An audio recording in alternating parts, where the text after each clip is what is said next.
নমস্কার জানাই সবাইকে। আমি জয়শ্রী। আমার নতুন একটি ভিডিওতে সবাইকে অনেক অনেক স্বাগত। আজ একটা বিশেষ দিন।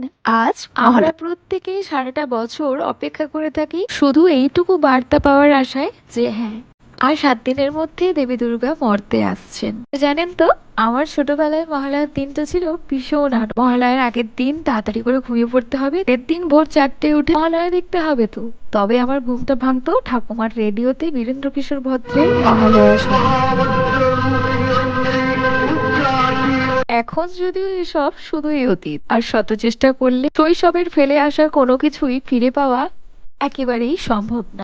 আজ আর ভোর 4টে নয়, সকাল 8টায় ঘুম ভেঙে গতকাল বেশ কিছু কাজ থাকায় ঘুমোতেও হয়েছিল যে অনেকটাই দেরি। ঘুম থেকে উঠে ফোনটা হাতে নিয়ে দেখি ঘড়িতে বেজে গেছে 8টা 4। এদিকে মাও রান্না চাপিয়ে দিয়ে এই বিশেষ দিনগুলিকে কেন্দ্র করে পুজো তো আছেই, তার সাথে রয়েছে জমিয়ে ভুঁড়ি ভোজ। তবে আজকে সবকিছুই নিরামিষ। আমার ঘুম দেরিতে ভাঙলেও মায়ের কিছুক্ষণের মধ্যেই যেহেতু ঠাকুরকে পুজো দিতে যাব, সেই জন্য আনা হয়েছে 108টা ফুলের মালা, আর ও এনেছিল 108টা ফুলের মালা। তারপর ছাদ বাগান থেকে বেশ কিছু অপরাজিতা ফুল, আর সেই ছাদ বাগানে নতুন যোগ হয়েছে এখন লাল রঙের জবা। সেই জবা ফুলের গাছটা অনেক বড়, সেটা আবার এনেছে দিদা উড়িষ্যা থেকে। অল্পের তালে তালে শুকনো লঙ্কা কালো জিরে ফোড়ন দিয়ে ঝাল ঝাল করে আলুর তরকারি, ধনেপাতা, কাঁচা লঙ্কা, টমেটো দিয়ে সেটা তো তৈরি। এবার ঘড়িতে 9টা 30 বাজলেও দেখে মনে হচ্ছে যেন ঠিক 12টা 30 বেজে গেছে।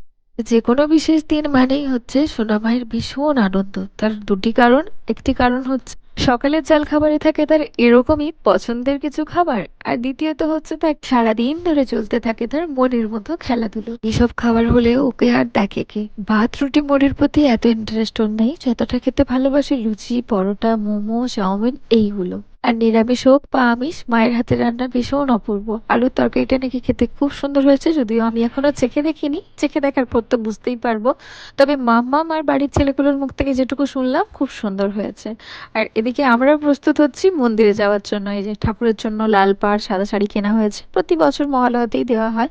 আর দুটো চিকচিকিতে করে নেওয়া হয়েছে 108টা করে জবা ফুল, ওই যে সৌরভ এনে ফেলেছে। আর আজকে অমাবস্যা, প্রত্যেক অমাবস্যাতেই সোনামায়ের জন্য একটা করে মালা দেওয়া হয়। আর আমাদের এই কালী মন্দিরটা বাড়ি থেকে একেবারেই বেশি দূরে না, 2 পা বেরোলেই সামনেই কালী মন্দির। আর সেই মন্দিরেই আমরা গেছিলাম পুজো দিতে। আমাদের জীবনের যে কোনো বিশেষ দিনগুলোতে আমরা এই মন্দিরেই যাই পুজো দিতে। আর যদি আমি ও বাড়িতে থাকি তাহলে ঝাড়েশ্বর মন্দিরের পাশেই রয়েছে কালী মন্দির, সেইখানেই পুজো দেওয়া হয়। মালাগুলো ঠাকুরমশাইয়ের হাতে দেওয়া হয়েছে, ঠাকুরমশাই এক এক করে পরিয়ে দিচ্ছে। আলতা সিঁদুর, নতুন বস্ত্র আর 108টা ফুলের মালা, 3 রকমের ফল আর মিষ্টি দিয়ে ঠাকুরকে পুজো দিয়ে বাড়িতে এসে আমাদের ছুটি থাকলেও মায়ের কিন্তু কোনো ছুটি নেই। মা বাড়ির পুজোটা না করি তাড়াহুড়োর মধ্যেই আমরা চলে গেছিলাম মন্দিরে, যেহেতু খুব দেরি হয়ে গেছিল। বাড়িতে এসে সবার মাথায় মাথায় ফুল ঠেকিয়ে সবার হাতে প্রসাদ দিয়ে লেগে পড়েছে বাড়ির পুজোর কাজে। এই যে এখানে যত ফুল দেখছেন সব ফুল বাড়ির গাছে, প্রত্যেকটা, শুধু গাঁদাগুলো বাদ। আমাদের এমনি বাগানে প্রচুর জবা ফুলের গাছ আছে, আর ছাদ বাগানে তো অপরাজিতা ফুল, নয়নতারা ফুল এইসব। এই হোক, মা বসে গেছে পুজোয় আর আমি 1 গ্লাস ছাতুর শরবত লেগে পড়লাম কুটনো কাটার কাজে। সবজির মধ্যে ওই খসলা শাকের পোস্ত হবে। নিরামিষের দিনগুলোতে আমাদের এটাই হয়, সেই জন্য আমার দায়িত্ব ছিল ভালো করে খসলা শাকগুলো বেছে কেটে ধুয়ে পরিষ্কার করে রাখা।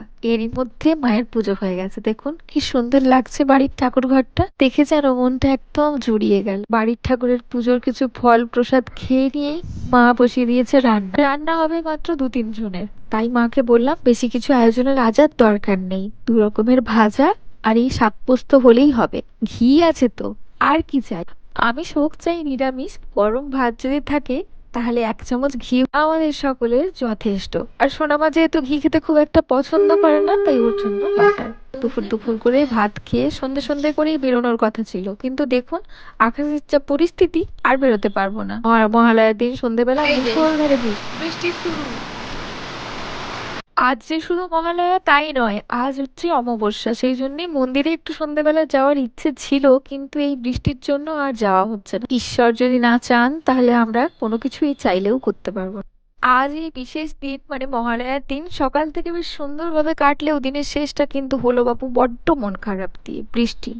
তো চলুন আজকের মতো ভিডিওটা এখানেই শেষ করছি। আবার কথা হবে অন্য কোনো ভিডিও। সকলে খুব ভালো থাকবেন, সুস্থ থাকবেন এবং সাবধানে থাকবেন। 5-6টা দিন খুব আনন্দের সাথে কাটান প্রত্যেকে। আজকের মতো বিদায় নিচ্ছি, খুব তাড়াতাড়ি কথা হবে অন্য ভিডিও।